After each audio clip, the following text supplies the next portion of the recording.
Hi everyone. So today I'm going to be talking with Orban, real name Juan, who is the founder of Vultology. It is a rather innovative and groundbreaking process for trying to understand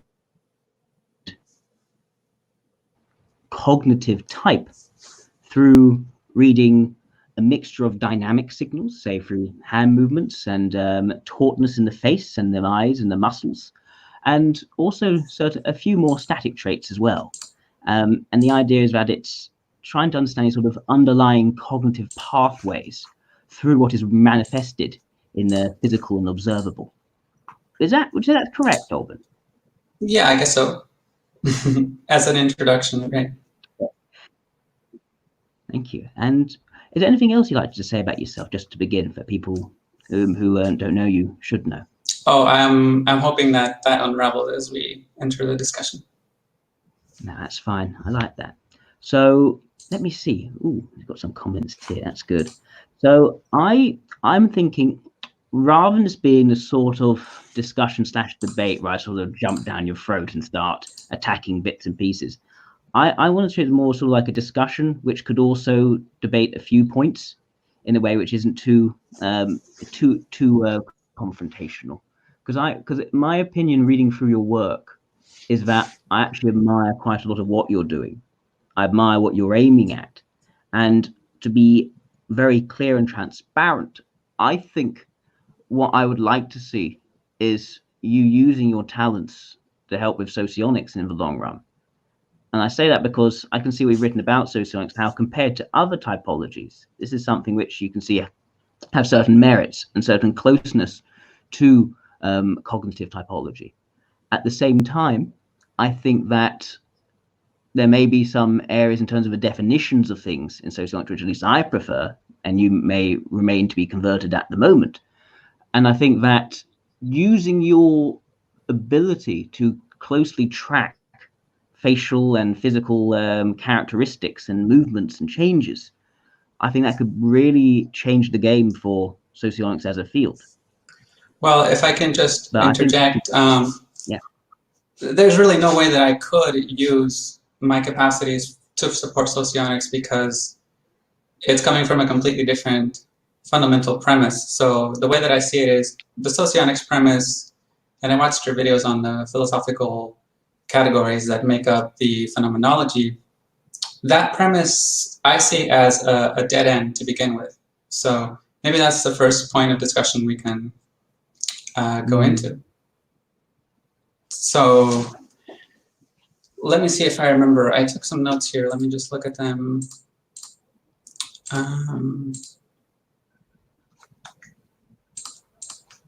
Okay, so I watched your Socionics Foundation series, and basically you mentioned, correct me if I'm wrong, but that the Socionics model that you are, let's say, advocating comes from a tradition with Empedocles and his earth, air, fire, water model, the 4 elements, and then you go into Immanuel Kant and say that there's the noumena and the phenomena, and basically the Socionics model is a kind of phenomenological model that describes reality as it appears to us in 4 general categories, which then become 8 as we progress forward. Is that correct? Yes, I'd say there are 4 main sort of families of information, which seems to be very much backed up in how people are trying to think about the world and talk about the world. And then within that, there are then 2 different approaches to each that people can take. And you could be looking at the same stuff, and that stuff could be seen in a more static way or a more dynamic way. And I think that's perhaps where it gets a bit more on the subjective. Right, right. Well, see, that's already a problem because there, aside from it being a tradition of psychological thought, the Empedocles and his ideas are, 400 BC, very old, and the idea of dividing reality into 4 categories doesn't seem to have any premise or basis that we know of. So, for example, if we want to try to understand humanity and human cognition, let's say that we take the most modern views that we know so far. If you're familiar with the Human Connectome project, the Human Connectome project is trying to map out all the brain regions that we know of, not just regions, but the cognitive processes of the regions. And they've got a minimum of 180 sections that they've mapped. And so these 180, they're not just topographical sections, but they appear to be different aspects of processing reality. They all come together in certain sort of what I would call neural cliques. They come together in bits and pieces to perform meta tasks, right? But what it means to be a human mind, what it means to have a human cognition, seems to be, it's not, I don't think it can be divided into four canonical classes of information. I think that it's much more complex than that. So the idea seems in some ways laughable from a neurocognitive perspective to assume that reality is made up of beginning with 4 and then multiplying to 8 information areas. I think that if you're looking at it from a neurocognitive perspective, the idea that we can form groups of 4 of almost anything could reach the position of being laughable. The difficulty is that as soon as you go into neuroscience, things become incredibly complex, and there's very complex architecture for understanding information around us and making sense of it. The actual, and also the way it's put together is also quite haphazard. It's based on an evolutionary model. There are parts which are old, there are parts which are new. None of it's sort of been designed straight from the very beginning to be a certain way. It's picked that up over time. Hence, you've got parts of reptilian brain, parts of the prefrontal cortex. And I think if we're taking, I think it's almost a non-starter to approach this idea of certain personality types purely from the neurocognitive. I know people have tried, but it ends up leading to gross simplifications. My reasoning for starting with Empedocles and starting with these very sort of old philosophers from 400 BC, as you say, is just to illustrate that some of these ideas have remained consistent throughout, at least Western, and I'd say also Eastern but philosophy over time. What does their consistency have to do with their validity? Well, because they are meaningful categories which people perceive, and they are means by which we understand and shape our world around us.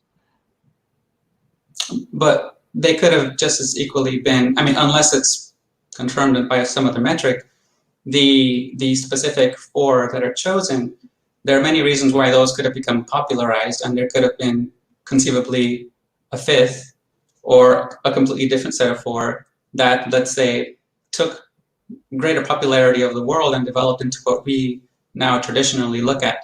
So that seems like a historical argument, a traditionalist argument for why to use these categories, and I'm not really persuaded by that logic. No, but they have changed, and I was exploring exactly how they may have changed and how things may have actually built up over time. So we start with Empedocles, who's purely dealing with the physical, fire, earth, water, air. We know it's a lot more complicated than that. There's a whole periodic table of elements. So instead, it's the idea that people are trying to sort things into certain consistent categories. And going through to, say, Kant, looking at how information is being metabolized in different ways, I think most people agree that there's some sort of information which out there which we perceive that what we actually experience is the information we're metabolizing, rather than necessarily some underlying truth or real thing which exists beyond our ability to experience it. That may exist, but we can't experience it. We can experience the information that's being presented to us. And I was sort of exploring those different ideas, making it up. Eventually, when we get to an idea of, say, intuition and sensation, or logic and ethics, which is basically what Jung was dealing with, these ideas and concepts, and you yourself seem to be dealing with them by having feeling and thinking, intuition and sensation. I don't really think we're in disagreement there, that we have, for instance, perceptions which are either more abstract, which are more intuitive in nature, or perceptions which are more concrete, which are more physical and grounded in nature, and that we recognize there being a clear distinction between that which is concrete and that which is abstract, almost like they're being opposites. And we also recognize that either our judgments can be more sentimental and feelings based, or more supposedly impartial and more logic based on certain more unfelt but thought about rationalizations. I'm not sure if we're in agreement on those things coming. And my rationale for starting with the metaphysics behind socionics, and I think which is largely also metaphysics behind all Jungian inspired typologies, I think including cognitive type, given that we have introverted feeling, extroverted thinking, etc. My reason for giving that is that these ideas are very old and people are trying to put them together and understand them, and also how it may have developed. So I wouldn't say that Empedocles is instrumental in putting together sociologics, not at all. But the idea of trying to understand the world around us and how it fits together, that was what I was trying to get at. And that then evolved over time. So we go to, say, William of Ockham. He's the one who made, I think, the first socionics relevant distinction. So actually in the Middle Ages, where information is either more abstract or concrete. So there are a few things that I need to say about that. First, that what I have the most disagreement on is to paint this as a phenomenology in which we can divide reality by these areas as though reality was made up of that. So in the way in which cognitive type deals with these elements is not as synonymous with the definition of the entire phenomenology of humanity.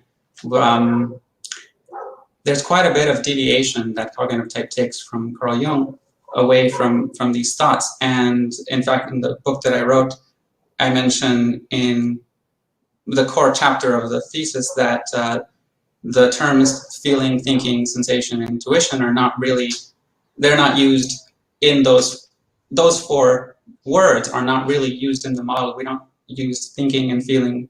We use the letter T and the letter F, just the letter, because it has representational value, but what lies behind it has moved quite a bit away from that. So it's not constituted the same way in cognitive type as a model. So I think that also going back to how the world constitutes to human beings, even though it might be a historical fact that there's been a tradition of thinking about the world as divisible in these categories, think of it this way. Let's say that we are moving to a computational understanding of the human mind, and we say, compare it to an operating system, and we say, okay, an operating system needs, let's say Windows, it needs to have, let's say, 50 background programs running, and they need to all be working successfully. One of them deals with this kind of information, one of them deals with that kind of information. You need to load up browsers, you need to load up the file manager, you need to load up task managers. Okay, all of that is the computation that happens. So there are certainly more than 4 programs, and it can't be, so now if you say the end result, the emergent phenomenon of this operating system running is a consciousness, and then you say, oh, because the consciousness can conceptually divide its reality into 4 and then into 8, therefore the reality of human mind is made up of that. I think that's an error, because what is reality is the operating system and the emergence. But I think that to say that we don't care about the code of the operating system because the emergent phenomenology is what we want to describe in categories, I think that's unfalsifiable, and I think you can split the pie in a multitude of different ways. I'll be interested to explore with you how else we could split the pie. But it does seem to me that if you're using these terminologies because they have these meaningful representations, then you're already giving into the argument which I'm making. I'm not trying to say that what we're doing is contradicts or should override the underlying highly complex cognitive process which drive the brain. I would say that if we were to follow that approach, though, I would say we probably shouldn't be doing personality typology at all. We should be doing neuroscience and sticking to just piecing together the scientific evidence of that, which is what scientists are doing today. What we're trying to do is to try to pick out some sort of elements of clarity and distinction from one another. We're trying to find at least those digital aspects in the massive sea of analog, which do have some sort of meaning in their categorization. And I think it makes sense to say to start with how people have meaningfully categorized their world, not only the physical world, but also the world which is of meaning and abstraction to them. People regularly speak of these things very consistently across multiple cultures. That we have something here, the physical thing you can see in front of me now, that I'm wearing a blue jacket, and that we're also discussing some very abstract ideas in our heads. If you want to divide the pie up, how would you divide the pie up differently than one of those basic differences? So, are you familiar with the idea of multiple intelligences? Yes, I know it's one which hasn't been supported by the evidence, but yes, I'm aware of it. Okay, so I just posted something in the dashboard here, just so that people watching can see. So I'm actually, yeah, let me see if I can increase the size. So this is not something that I'm personally a fan of, but this is just to illustrate my point that one can divide the reality that we experience through a multitude of different categories. And for example, bodily kinesthetic can be one category, but it can be also juxtaposed with musical, spatial. You can divide the kind of activities that the mind does into very, very many different categories, and you can say that audio is different than kinesthetic. You can, again, parse it out in a multitude of different ways. So it's already a flimsy start to, let's say, hone in on Carl Jung's interpretation of mind through the four categories, because even he would say, and he says in his books, that his model of typology was imperfect, and he does not see a reason why it would need to necessarily be this way. And he says other typological models may also be valid. I think if you were to take the 8 multiple intelligences, so what we can see from that is that they do already align quite well, I would say, under sensation, intuition, logic, and ethics. For instance, if you take interpersonal, being people smart, that's already leading itself towards ethics. Linguistic, depending what exactly is the linguistic part. Is it the memorization of words, which can be, and the linguistic structures? Is it that already suggests something to do with logic? Unless, of course, about being able to converse with people and have that overlaps of interpersonal. Logical, mathematical, that could certainly be more towards logic. Spatial, more towards sensation. So it's interesting that there isn't much here that on its own looks into intuition, and seems to be leaving that part out, perhaps, of I'm not entirely sure. What I would say, though, is that the 8 multiple intelligences hasn't been supported by the scientific literature, and overwhelmingly the evidence points to general intelligence. Well, neither has the Jungian view. The Jungian view has no support, as far as I understand, in the scientific literature. Well, I'm not sure what the hypothesis would be. If we're talking about how reality divides up, that's different to, for instance, what areas a person can be intelligent in. What this is looking at here are certain fields and certain areas in which people can be smart. And what would then support that as then a good category, right, as a good taxonomy, is if intelligence does actually flow according to these different ways. But it hasn't been shown to show up in these different ways. It's shown to be general intelligence. So if we take one person's model, which, I'm not saying one person's model, but a few people's model, where they're using these 8 multiple intelligences and asserting that this is a good way. I mean, if we take that as a means of dividing up information, based on the fact that these are 8 multiple intelligences, we'd at least expect it to actually describe different kinds of intelligence in ways supported by the scientific literature, but it doesn't. If you compare that to the far more simple 4-way dividing up information, regardless of whether it has anything to do with intelligence or not, it becomes a very meaningful distinction and category. And it brings you back to the point I was trying to make before, which is that you also are buying into these categories. The idea there being thinking versus feeling, intuition, sensation. If you don't, then why would you be using those terminologies? Why would you be organizing the process according to them? Right. And there has been internal debate within cognitive type multiple times about Mm. completely doing away with the 4TF, Mhm. even though they are right now have only had symbolic value as literally just T, F, S, and N. We don't use the actual word intuition, sensation, feeling, and thinking.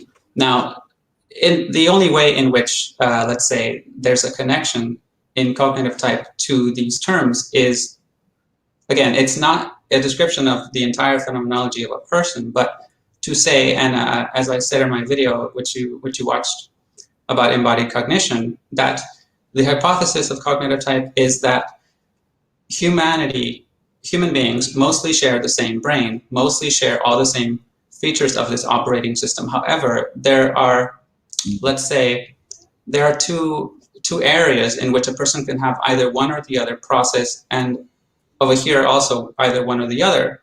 And so there's something that is inverted between one and the other. And I believe that I can't say for sure, but I suspect it may have something to do with a different bifurcation in the way that humans might have diverged over time in evolutionary history.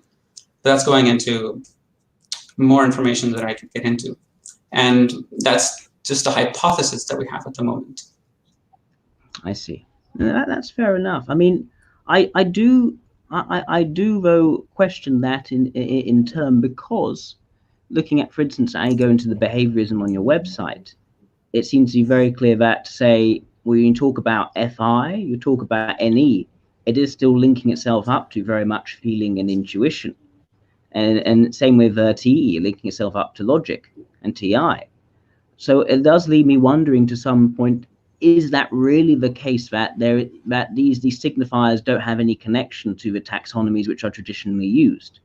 I'm a bit skeptical based on the definitions which we're using. Right. So the way that okay, so here's what I would say. If I were to take Carl Jung and have a discussion with him right now, and I'm sure he would be really happy about that, because he himself said that his typology was incomplete.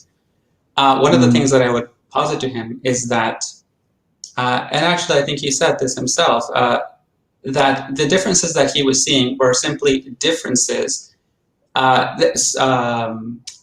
differences of form between people.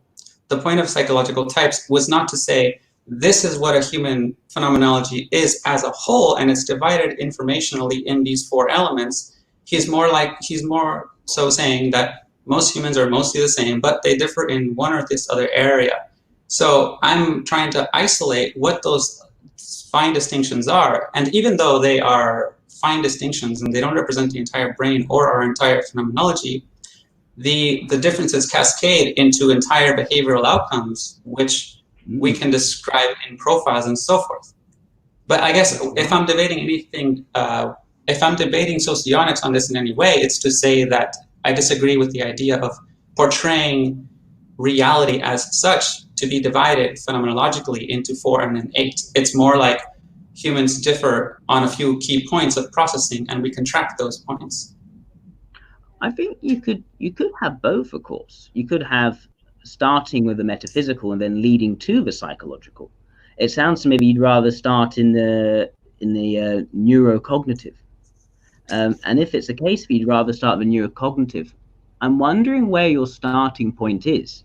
Because if you were to follow consistently from what you set out, there's no need to be tied down to distinctions of intuition, sensation, thinking, and feeling. What may make more sense then is to have, say, a factor analysis on the vast range of different cognitive processes, and then picking out underlying consistencies and structures which cluster together and then vary with others, similar to how the Big Five was put together. Of course, rather than using the verbal approach, rather than using the lexical method, it would have to be more about movements of cognitive patterns in the brain, or indeed using certain physical manifestations. It would need exactly. Have you been looking at starting with that factor analysis? Absolutely, and actually that was the very foundation of the what now became cognitive type. Actually, I was going to show you this thread that maybe I can link you to it. Give me 1 second.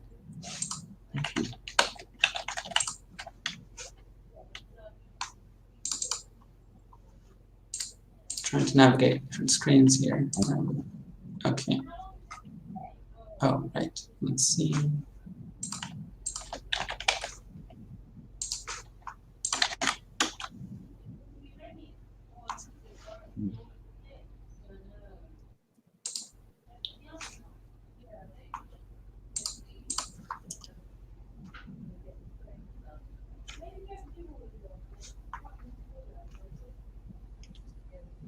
Okay, I think it's there. Let's see. The origins of the Motors project versus... Ah, yes, Podlair. I remember Podlair. Right. They're trying to do something similar. Okay, so to describe this briefly, the way that the cognitive type project began was as a response to the challenge put forward by Podlair, which was, yeah, if you're you were around back then, were you not? So Podlair claimed to have discovered the one complete truth about human cognition, what they call the Rosetta Stone of humanity. And they claimed to have evidence for this in the form of data, which naturally clusters into different, what they would call mojos, which are roughly equivalent to types.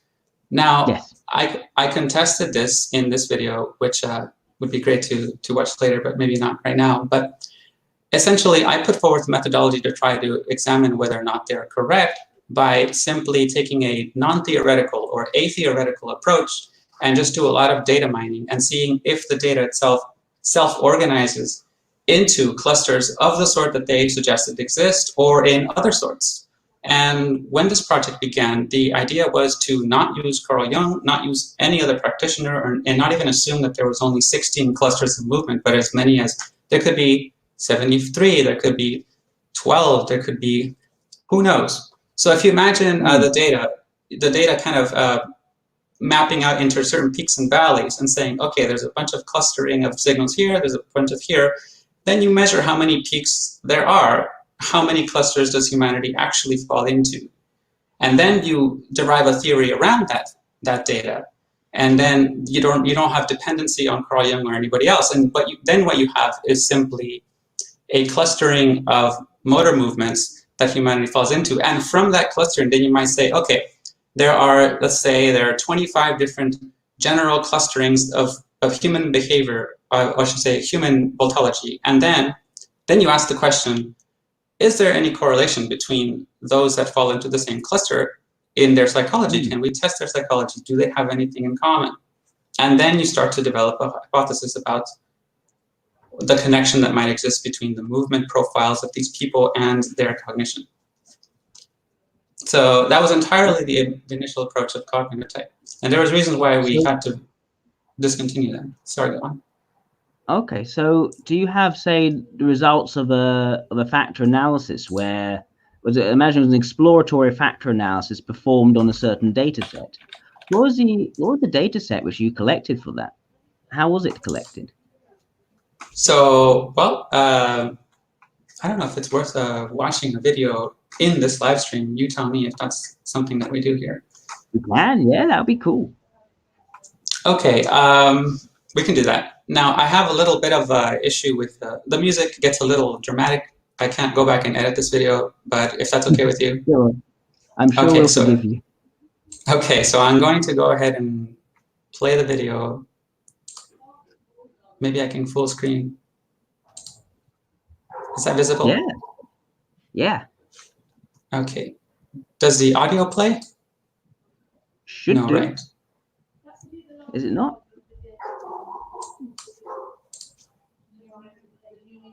Maybe you could do it on your end. Maybe I should do it on mine. That's if you could just pop me the link in the private chat, I'll put it up. Great. Have a chat, link, send. Thank you.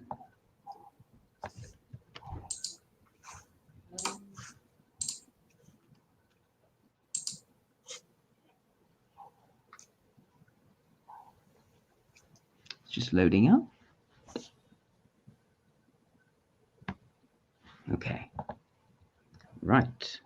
Sharing screen. I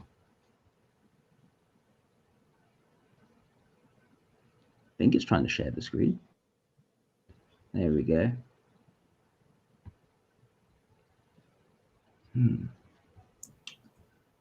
Right. Let me see if I can just get it up. Okay, we got it here. This is 2012. And I'm a developer at physiognomy.me.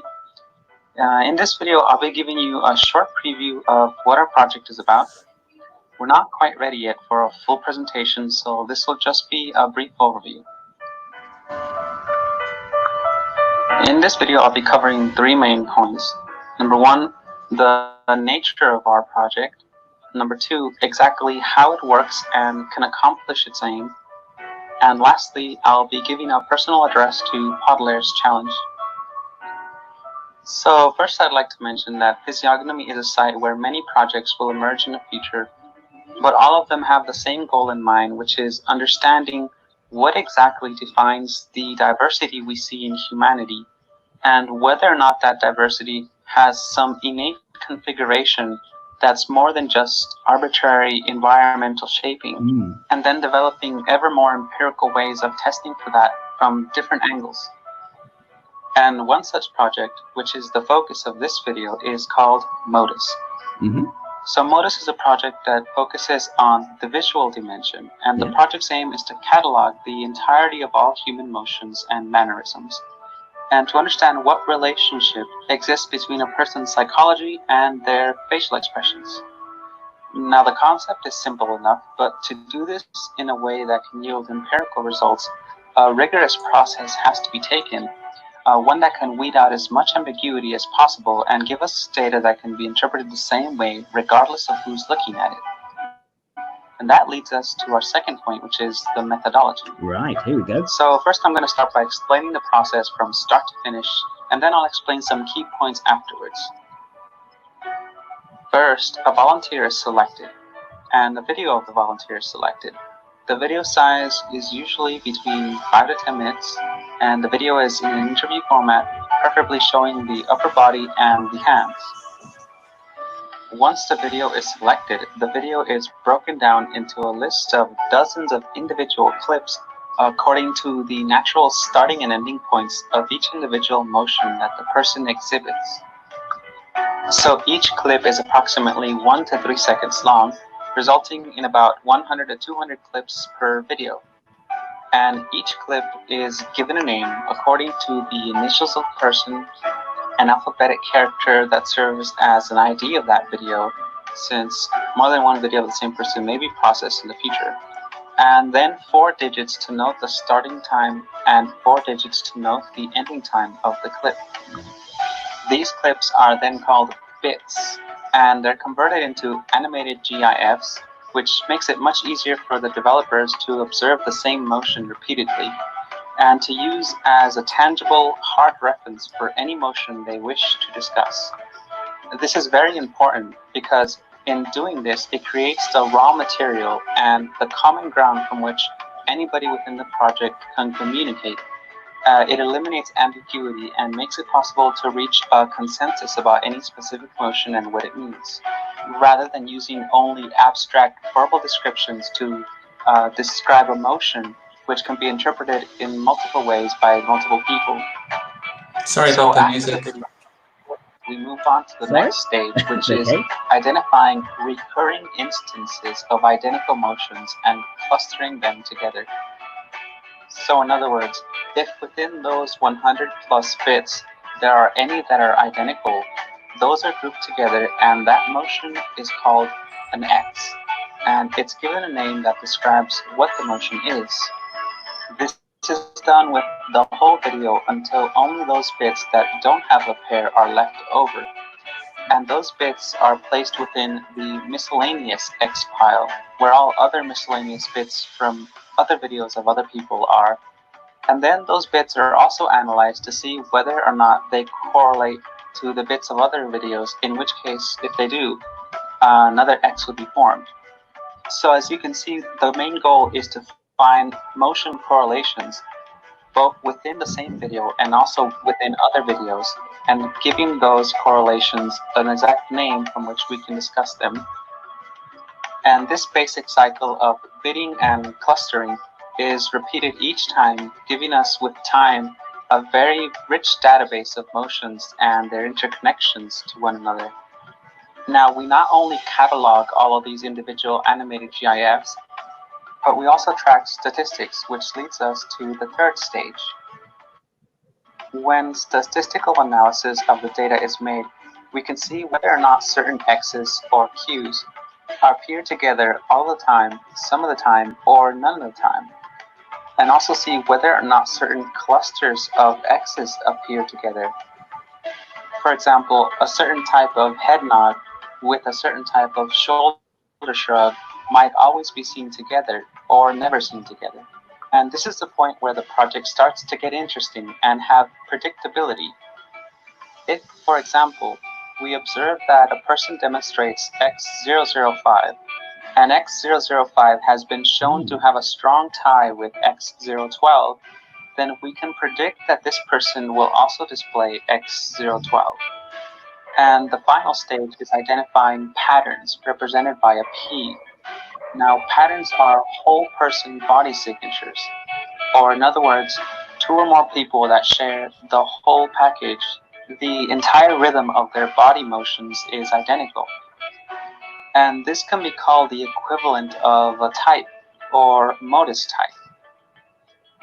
Now, the beauty of creating a typology using this methodology is that it can actually be debated and perfected on a platform where everybody is open to discuss it. Modus is an open source project, which means all of the data is available for anyone to critique or add on to it, and it's a potentially infinite project. The data is displayed on physiognomy.me/catalog, where all the bits are uploaded in GIF format, as well as a full listing of all the axes and all the groupings and all the patterns. You can pause it here for now.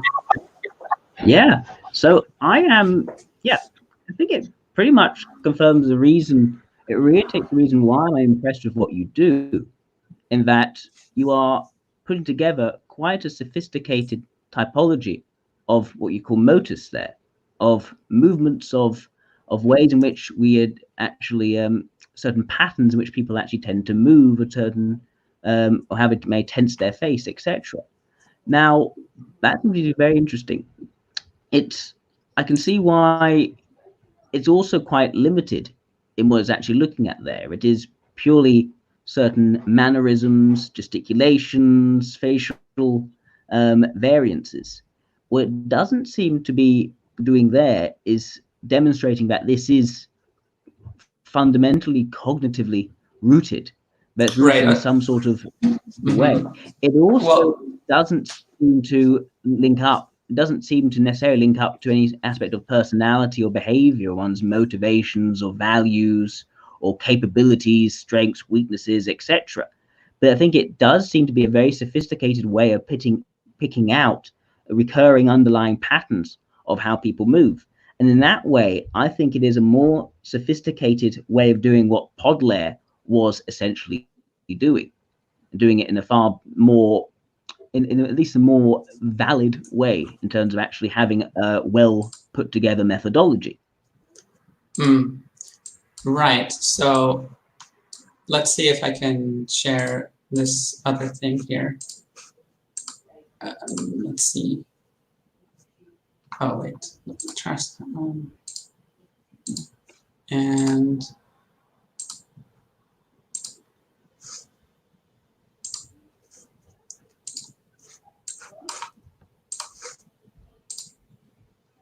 so, yes.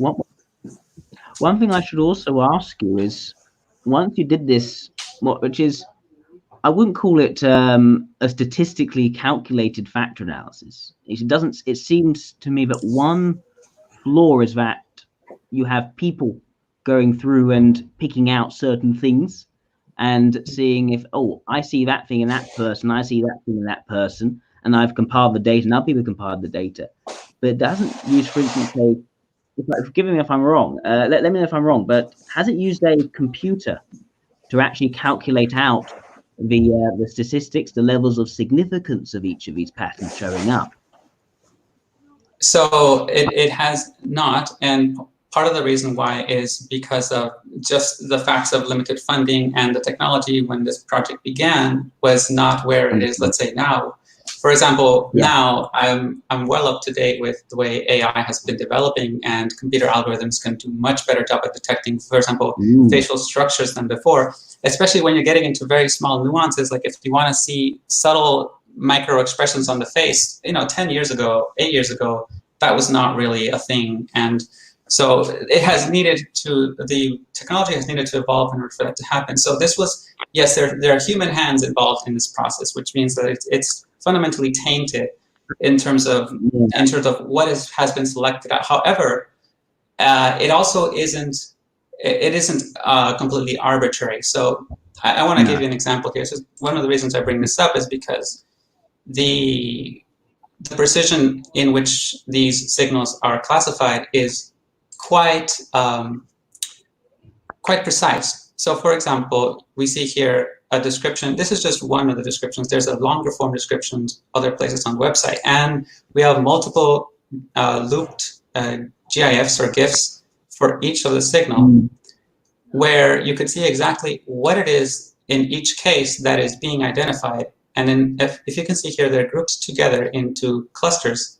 So these are the clusters that we believe are statistically correlated to each other. And then there's a hypothesis as to what these clusters mean psychologically about a person.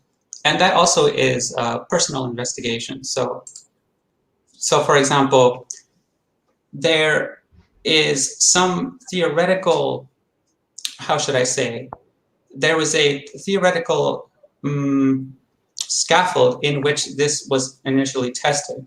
So, and that would be kind of a Jungian framework. Specifically speaking, it was a Naomi Quink, Harold Grant function model. But the key point is that started off, that was simply a jumping off point. But what happens with data like this is the data self-organizes itself and breaks your assumptions if they are not true. So for example, if there's a deviation between what is actually true about how signals cluster together and what the theory that I'm working with says, then I have to actually go with the data, because the data is what I'm working with. So even though it has an initial beginning in a Jungian thought, the model is attempting to describe an objective external reality which pushes, it forces the model to be checked against reality instead of simply being an abstract intellectual endeavor. Okay, I just wonder, why does it need to have any foundation in Jungian thought if its starting point is picking out these particular patterns in people's, as you say, moti? Why do you need to have any sort of infrastructure from Jung there? It seems to be out of place. Right. So, in a manner that, like I say, a scientific community would approach it, it would be ideal to approach it in a theoretical way, which means you have no theoretical scaffold that you're assuming the information to fit in. That was the initial approach of the Modus project. However, and I was going to get to this. The reason why that wasn't the direction we took is because in 2012, doing by hand hundreds of videos, thousands really of animated GIFs proved to be too laborious for the little group that was working on it with me. And so you really do need kind of a computer to do this. So we could not take an theoretical approach because it was just too energy intensive. So it was either give up or try something with a little bit more of a inserted assumptions. And so the direction I took from there was to hypothesize or ask the question, really. The question was, is there any correlation that we could find between a Naomi Quink, Harold Grant interpretation of Carl Jung and a reality that is manifested in our body movements. So that was the thread that we followed. Now, with discoveries, if discoveries are made, sometimes they come from wild guesses, sometimes they come from lucky guesses, sometimes they come from just an atheoretical approach.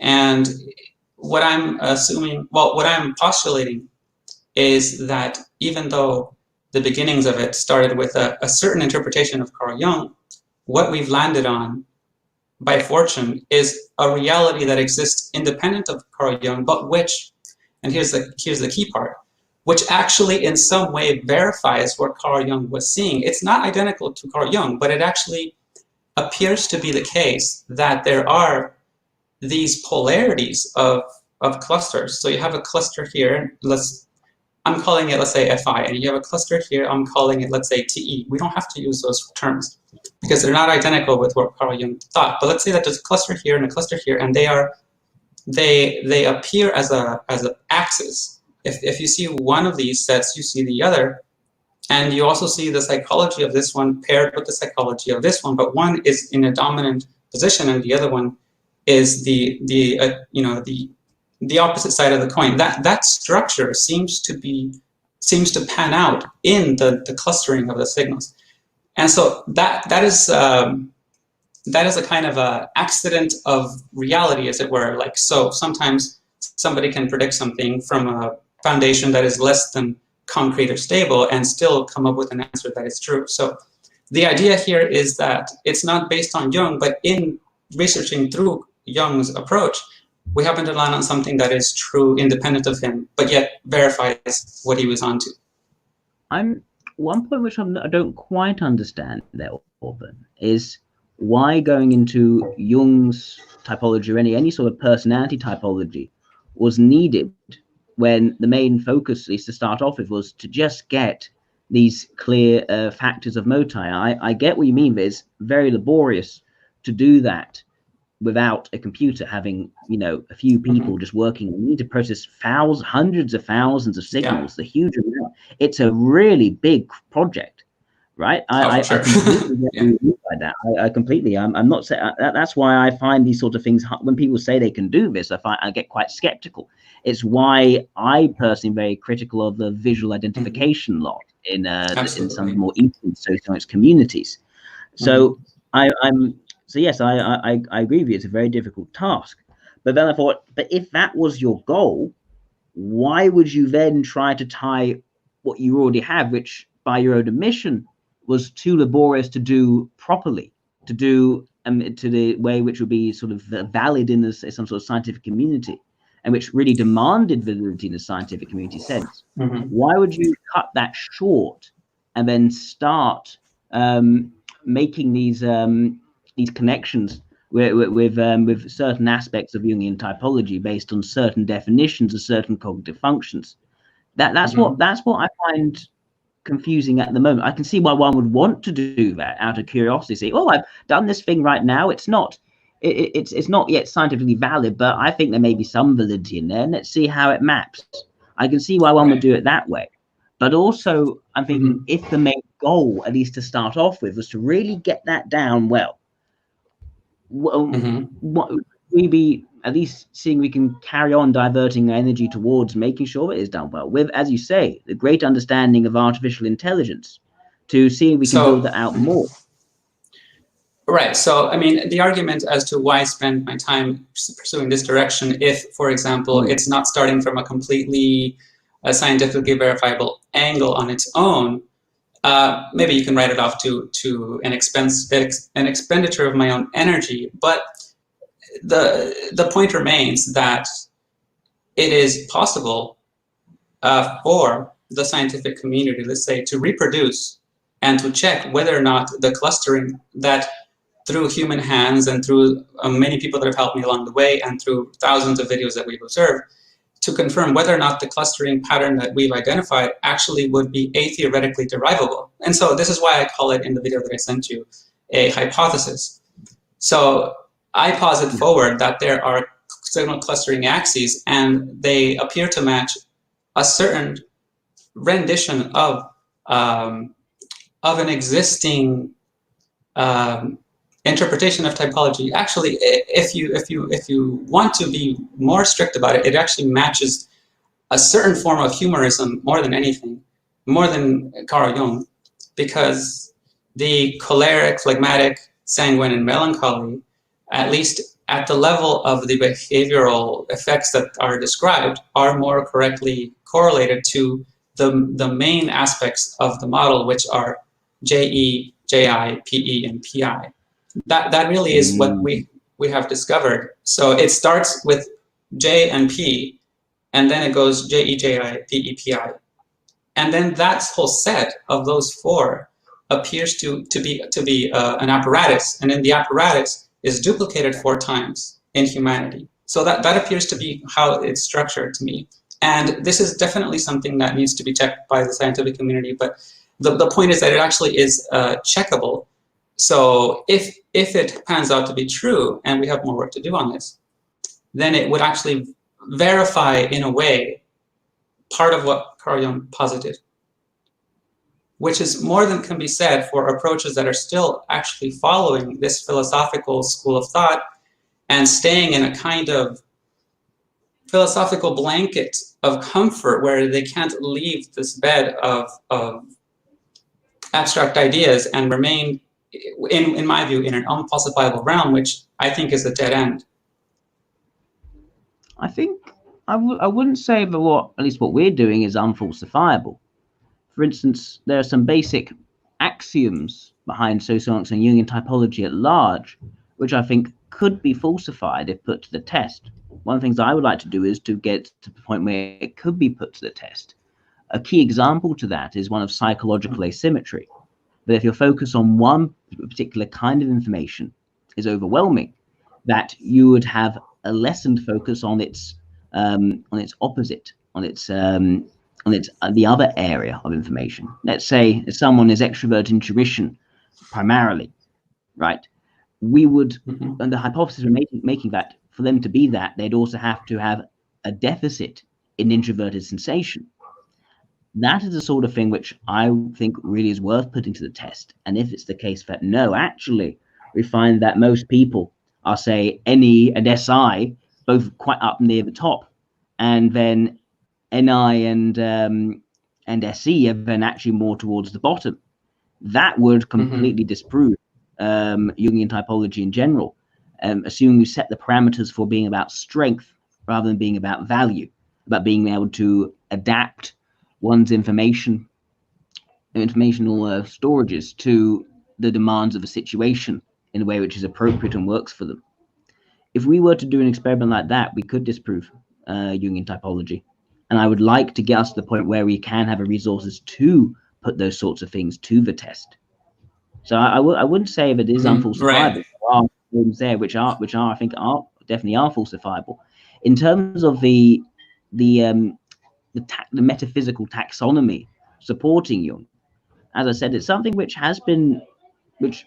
everyone seems to still be paying some degree of lip service to in some way, shape, or form.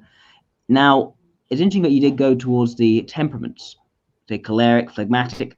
I know that Socionics has very much looked at those as well and factored those in. Of course, we also find that we also take certain divergences and differences on them, especially as regards sanguine, in regards to, say, someone who's an extroverted, irrational temperament, as an example, and how much is that to do with energy? How much is that to do with, say, how sociable you are versus more being less sociable? So at least we think that melancholic and phlegmatic can link up, and it's something which I looked at earlier on in my time with Socionics.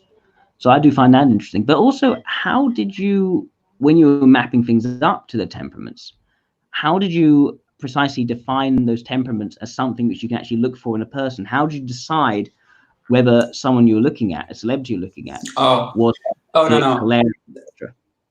Well, this is an example of what I mean by how the data leads. Actually, I had no intention, no real awareness of the 4 temperaments at all in factoring in what I was doing. What I was doing was, let's say, again, starting from a hypothesis of testing Carl Jung, going into the data, watching hundreds of videos, and seeing how they would cluster together. And the most natural cluster in the energetics. So energetics is the movement aspect of it, and the functions are identified through differences in the how, but the energetics aspects seem to differentiate into four kinds organically, and those four kinds organically are PE, PI, JE, and JI, as I say. And I believe these are pretty big hilltops on the statistical sheet, if you were to, so you'd see these enormous clusters of these four. So and then if you just look at videos of these people, like for example the JE signal cluster, which coincidentally is right here. Let's say you see, well, here's Hillary Clinton making an exacting head nod, right? That is strongly correlated to head shakes. So head shakes and head nods appear to be strongly correlated, as well as projecting hands and shoulder shrugs and pointed emphasis. And all of these together are aspects of gesticulation. And then then you look at people who fit let's say their highest degree of visibility of signals clusters around these five. Then you get people, you organically come across people who, let's say, fit the profile of an executive, a leader, a mentor, somebody who's into things like politics and so forth. So you see this representational drift that leads to behaviors, but you're just actually analyzing bodies. So the statistics emerge out of it. It's interesting that, yes, you picked out these movements, right? But it seems as though the people and examples you're looking at, from an examination of their motivations, their values, and also their strengths, the areas in which they've excelled, the areas in which they failed, they seem almost completely different. But they're showing similarities in terms of these particular more pronounced head movements when they're talking. And so in a way, that's casting some doubt. And you're saying these are all cholerics. These are all. And what would you say makes someone a choleric? That they're sort of more assertive, more business focused, more successful? Is that what it is? Or is it something else for you? So I don't entirely mean to stand up for humorism entirely. It's not. That was just more or less a side note. But so choleric is not heavily used in the model to describe these people. But let's roll with it for now. I have, let me do a different screen share. Give me 1 second. Let's see.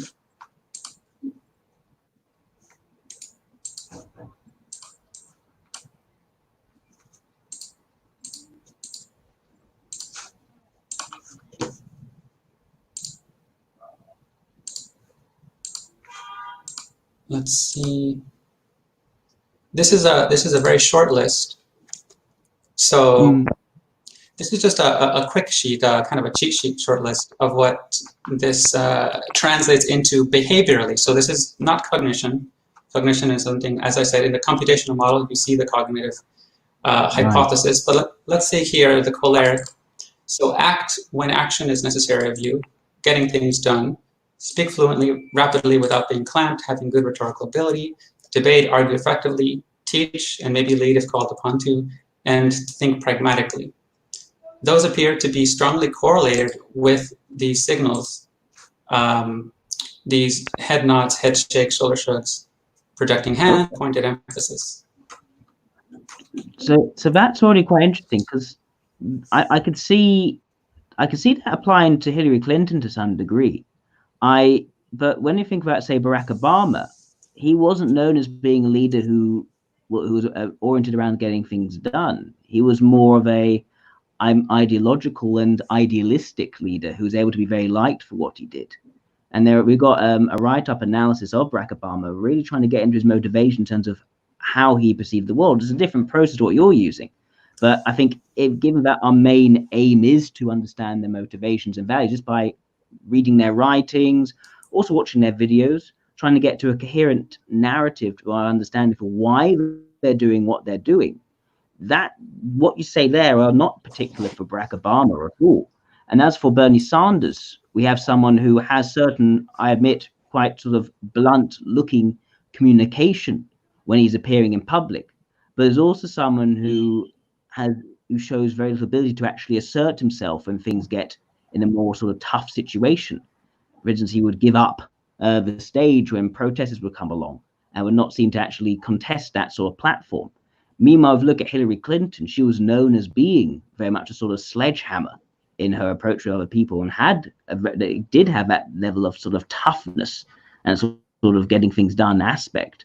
So I'm wondering there, is it really the case that, having seen these patterns, and I completely give you that you're seeing these patterns in these sorts of behaviors, are they really describing their personality and aspects of their character, or is it really describing their temperament, or is it still just describing their particular body movements, how they nod their head, how they move their arms?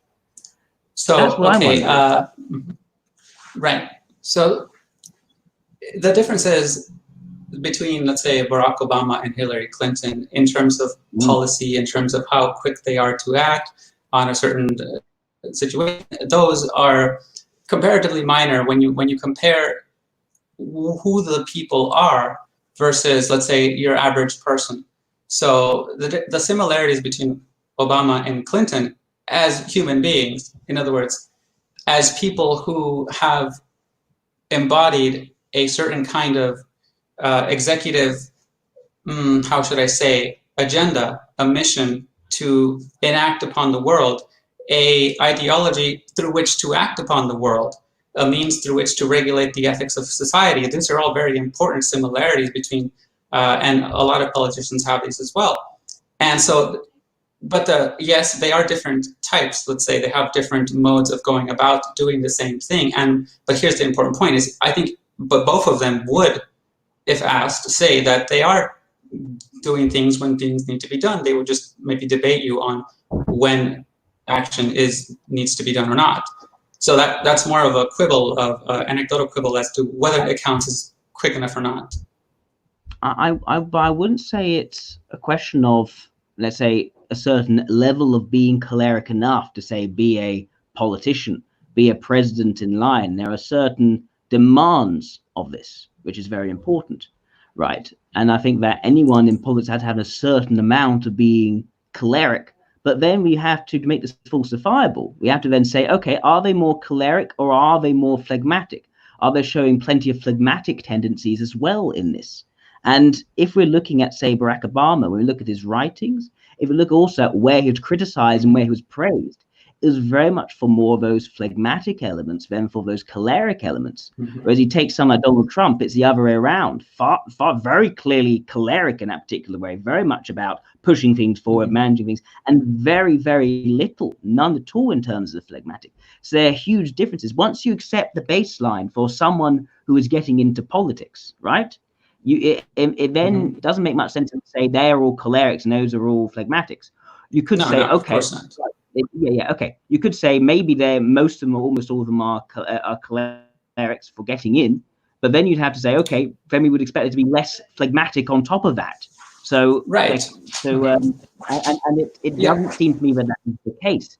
And we've got the work been done on my friend Peter, for instance, did a very, in my opinion, good write-up of Barack Obama, trying to investigate his motivations, the things that he did, where he was criticized. He was called the leader who led from behind, who allowed other things to push things forward. And he wasn't the one actually doing the driving, actually getting into the doing things. He was someone who, when you actually meet any particular leader, he appeared actually far more submissive and let them be the one to take control. And his writings are very deeply reflective over where he's come from. What is the underlying narrative or purpose for how he was moving ahead? And he was really scrutinizing that for himself in terms of where he was going. Actually, to be fair, maybe I shouldn't call him phlegmatic. From the look at it, perhaps more melancholic. So forming castles and crystallizations, withdrawing and scrutinizing inner realities for alignment to a personal purity sense. He was doing a lot of that. Idealization of identities. It seems to be the very strong focus. Yes. If I can interject, I'm sorry.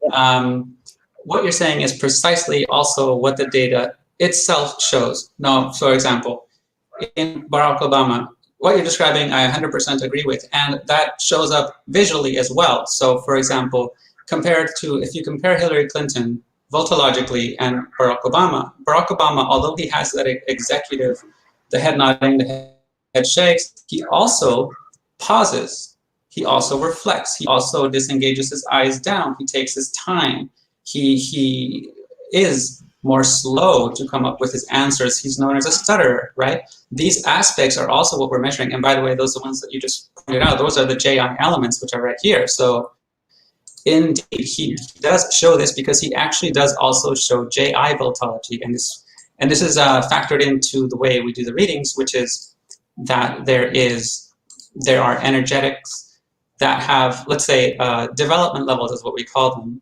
So you have somebody who has just JE, let's say Hillary Clinton, and then somebody who has JE developed and their JI developed. And they have a different Vultology when they have both elements. So in Barack Obama's case, you actually hit it right on the head. He has JE and JI and PI. He's what we call a energy inverted. In other words, he's functionally speaking, he has more introverted energy because he has two introverted functions, visually speaking, slowing him down, despite him being a choleric, we're using this term right now, as his primary baseline. If that wasn't the case, let's say that Barack Obama's Vultology was just like Hillary Clinton's, and yet his psychology was not, then we'd have a problem. But actually, we see the opposite. What you're saying, what the argument you're just making, is verified in the visual data because he actually is Vultologically possessed by those other signals as well. So that suggests to me that even if someone shows the opposite of what you're using to tell if they're phlegmatic or choleric, then it doesn't matter. Is that what you're saying? It sounds very much leaning towards the unfalsifiable here. No. So there are, let's say, there are these 4 clusters. And when a person is performing any or all of these clusters, they correlate with a certain psychology, right? So the hypothesis would be like this. Okay, if a person has this and that, if a person has, let's say, choleric features of personality, choleric features and melancholic features, we would expect to see a mixture of both JE and JI in their Vultology. That's not unfalsifiable. That's actually exactly the case. And then we see the combination is exactly as we would anticipate. Although for instance, if we take, say, Donald Trump, who you've also classed as a choleric, I believe. Now, correct me if I'm wrong. There is none of the JI to be seen here in terms of forming castles and crystallizations, nurturing an inner world, the sound academic frameworks, hold true north despite being impractical out. So I'm trying to. And there's none of this in his Vultology either. There's none of this in his gestures. So the things that I correlated as JI signals are not evidenced in his Vultology either. So he does not do the pausing. Go on. So how can you reliably tell that someone is a choleric rather than a phlegmatic? They've also got elements of a rest. How do you make dividing line between someone who is, a phlegmatic with some choleric signals and a choleric with some phlegmatic signals? And exactly. do you use one video with a few clips in that video, or are you using it from multiple information sources over different times and in different roles? Let me switch screens here. That's exactly the right question to ask. I just got to say it's like you're going through the same thought process that we when we were investigating this, we're also going through as well. And so the natural question would be, are these categories making sense to say that, say, somebody's a choleric with phlegmatic under it, or vice versa, or are we just kind of deluding ourselves into making these classifications? And the answer is really just one of looking at the data, because it could go either way, and there's no theoretical reason why it wouldn't, but there may be an empirical reason, if you can find it, why that would be the case. And so what we're finding is that that is the case, that you can still identify a choleric, let's say a JE lead, when they are evidencing other signals, and yet it does not overpower the dominant energy. So we can identify that. Mm-hmm. So are there any examples you can draw where we're seeing these clear similarities in the people who you managed to come? Yeah, actually, I'll get to that in just a moment. Let me just say 1 minute of this, and then I'll show you an example. But so to answer the point about, let's call it priority. Let's talk about, let's say priority. Is it choleric above or below, or so forth, right?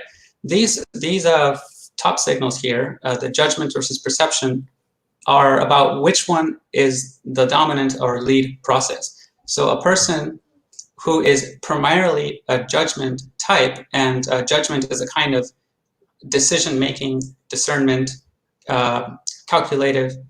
The body itself remains in a kind of rigid, angular posture. And this happens as the baseline. So even if somebody has an alternative energy below, let's say they're choleric, they would retain the rigidity of the body, and they would retain the angularity of, let's say, the hands, as we see here. So, if that makes sense. It does. But what I'm seeing here, Orban, it's sort of it's also what I expected. But I'd expected to be very impressed with how you've gone about identifying these moti, seeing these in a particular person, and also identifying some reliability in terms of how these moti actually show, which I think is absolutely brilliant and groundbreaking. I really do think that. What I'm not seeing so far is anywhere near that level of sophistication in actually picking out personality traits in the people who you're looking at and reliably tying up the moti to personality traits which are salient in the individual. And that's where my skepticism is firing off like a rocket at the moment. And that's sort of, and this is also why I had my initial thoughts in the beginning that if you were doing what you're doing now and having some sort of framework for understanding underlying motivations like socionics, that could be a winning combination, in my opinion. Well, first of all, thank you very much for that. Yes, okay, let me say it this way. It's not that there's any lack of creativity or imagination in coming up with different sort of theoretical architectures through which to interpret the data. It's actually the opposite. If the argument may be that, let's say, cognitive type lacks a certain level of correlation to certain things, it's because of the difficulty of doing so. So, for example, how many things can be said reliably and repeatably? By the way, because we have every new sample is a possibility of breaking the model. So that's what happens with empirical models, is like cognitive type is you're presented with a new sample and it could completely ruin your system if it contradicts the data that has presently existed.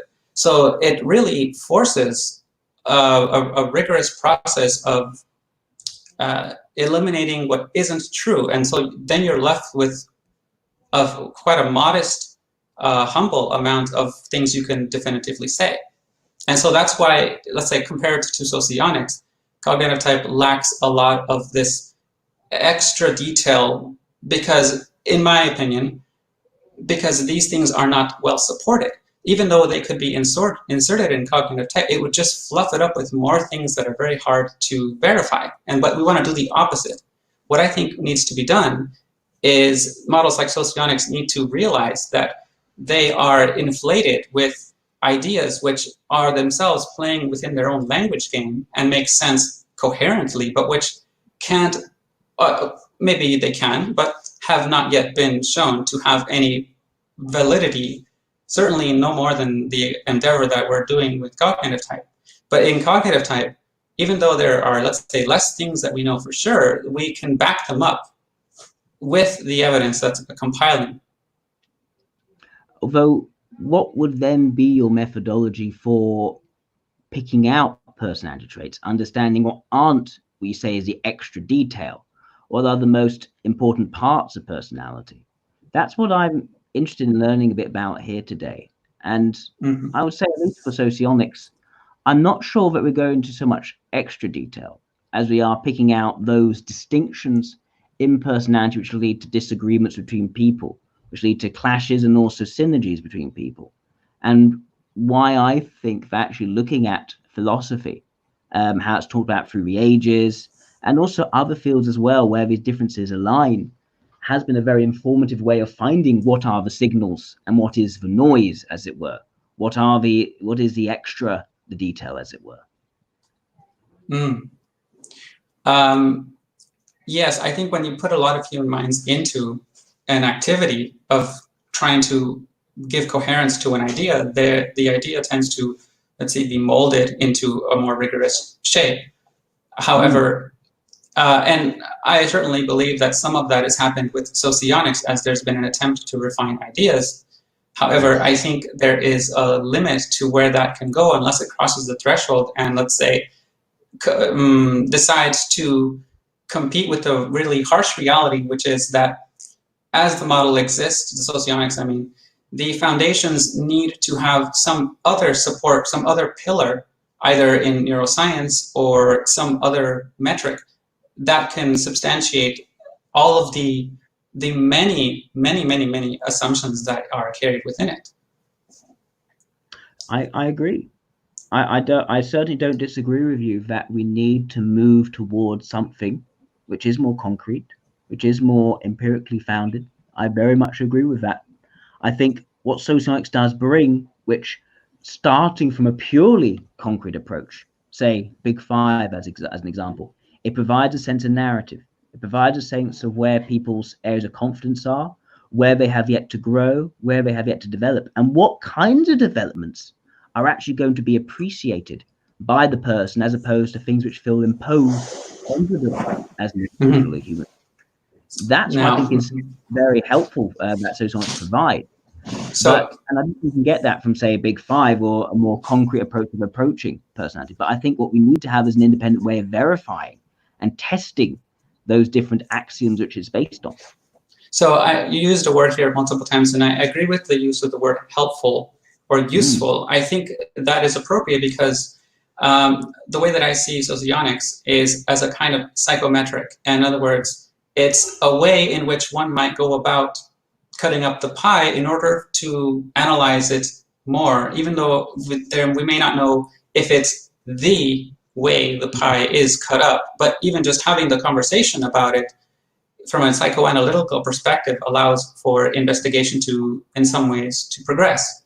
So I am thankful for that in that sense that socionics seems to be at least asking the questions and trying to parse it out more and more.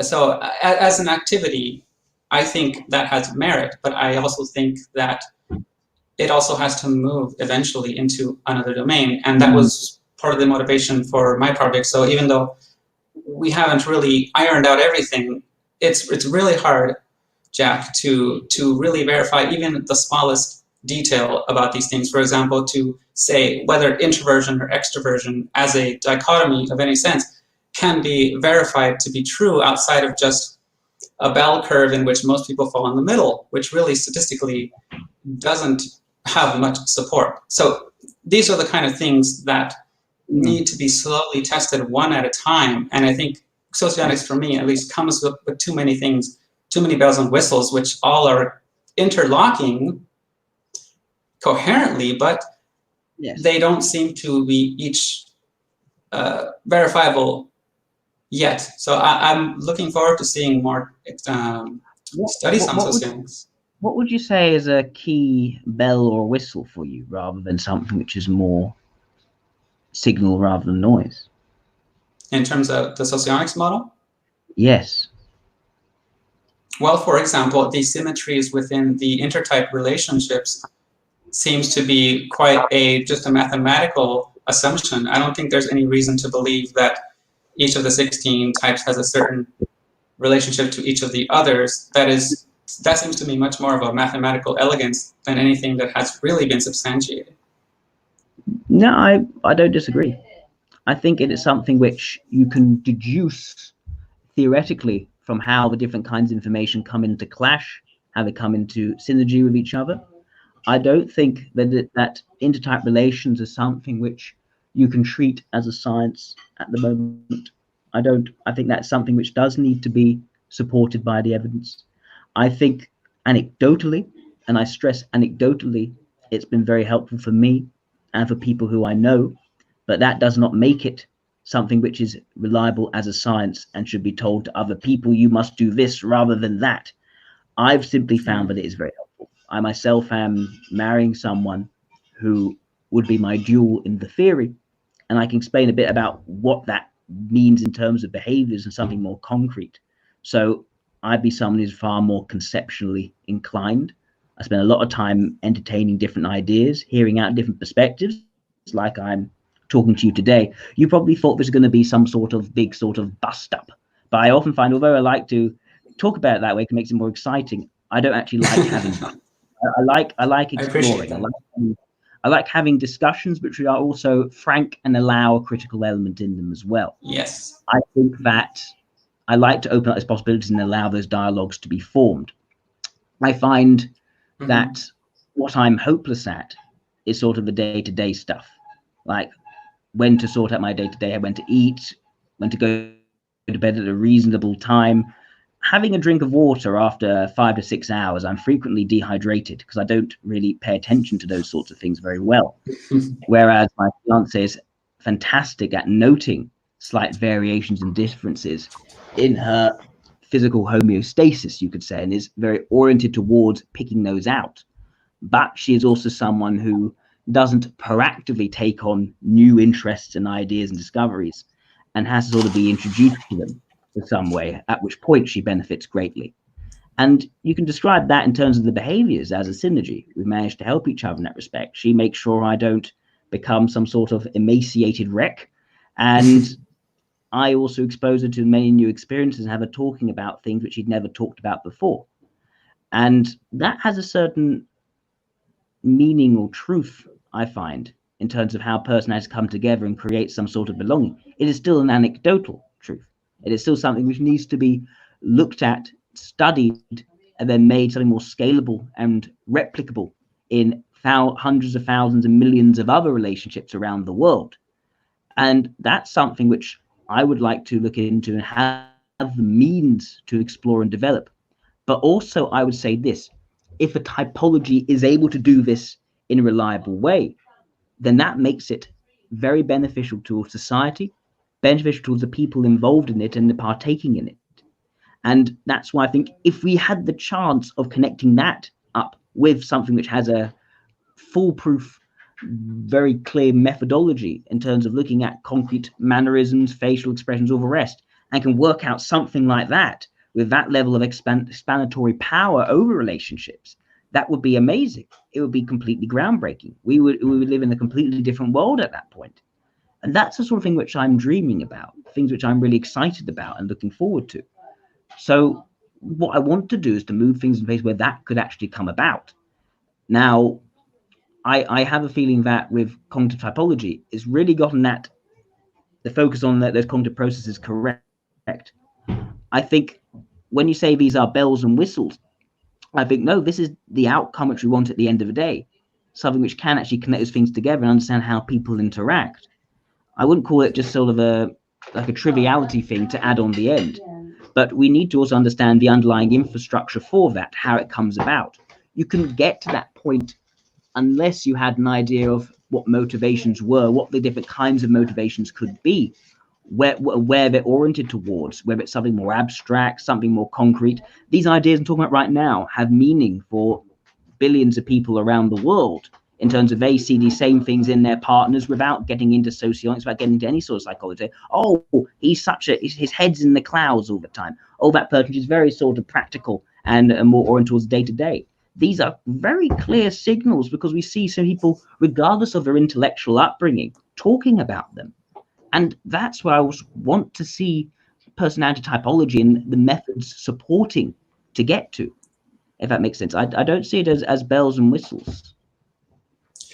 It would be really good to have something like that if it happens to be true in a way that was objectively trackable, right? I think, though, you have to submit to the objective at some point, and let's say, for example, if it happens to be true but in a certain way which the objective evidence says is different from how the model conceptualized it initially, then you have to side with the way that it actually exists and be ready to revise the theoretical architecture that you first hypothesized. Oh, yeah. No, certainly.